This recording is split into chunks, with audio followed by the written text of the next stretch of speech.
بسم اللہ الرحمن الرحیم۔ اللہ کے معاملے میں اتنا مت سوچا کرو، آنکھیں بند کر کے یقین کر لیا کرو، کیونکہ یہ معجزوں کا راستہ ہے۔ جو رب کو میرے قبول ہوں، وہی کاش میرے اصول ہوں، وہی صبر ہو، وہی گفتگو، وہی سادگی، وہی عاجزی۔ اللہ کا ذکر دل کے لیے ایسا ہے جیسے مچھلی کے لیے پانی۔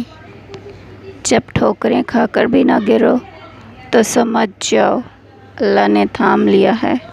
ہم اپنی غلطیوں سے زیادہ اپنی شرافت کی قیمت ادا کرتے ہیں۔ شعور کا پہلا درجہ خاموش رہنے کی عادت، دوسرا درجہ بدتمیزی کا جواب نہ دینا، اور تیسرا درجہ بد اخلاقی کا جواب اخلاق سے دینا۔ جھک جانا ہی محبت ہے، اور اس کا سب سے بڑا ثبوت سجدہ ہے۔ اگر کسی کی تکلیف دیکھ کر تمہیں تکلیف ہونے لگے تو سمجھ لینا تم اللہ کے بنائے ہوئے بہترین انسان ہو۔ جو دعا سے بھی نہیں مل رہا تو سمجھ جاؤ اللہ نے اس سے بہتر آپ کو عطا کرنا ہے۔ حضرت علی علیہ السلام نے ارشاد فرمایا، جب میرا جی چاہتا ہے کہ میں اپنے رب سے بات کروں تو میں نماز پڑھتا ہوں، اور جب میرا جی کرتا ہے کہ میرا رب مجھ سے بات کرے تو میں قرآن پڑھتا ہوں۔ شجرہ نصب کے سائے میں پناہ لینے والا دنیا میں کوئی جگہ حاصل نہیں کر سکتا۔ ہر درد سبق دیتا ہے، اور ہر سبق انسان کو بدل دیتا ہے۔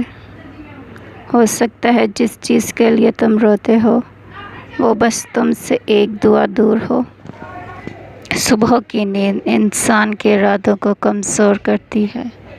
منزلوں کو حاصل کرنے والے کبھی دیر تک سویا نہیں کرتے۔ شیطان کو گمراہ کرنے کے لیے کوئی دوسرا شیطان نہیں آیا تھا، بلکہ یہی وہ نفس تھا جس نے اس کو ابلیس بنا دیا۔ ماں کی خدمت سے تو جنت مل جاتی ہے، لیکن جنت کا دروازہ اس وقت کھلتا ہے جب باپ کی عزت کی جائے۔ زندگی میں کچھ بدلنے کے لیے سب سے پہلے خود کو بدلنا پڑتا ہے۔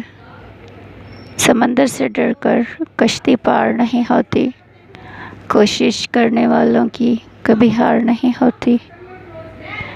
حضرت علی علیہ السلام نے فرمایا، مجھے مایوس ہونے والے شخص پر تعجب ہوتا ہے جبکہ اس کے پاس استغفار کی قوت موجود ہو۔ حضرت علی علیہ السلام نے فرمایا، کبھی کسی کی اصلاح کے لیے اپنے آپ کو مت بگاڑو۔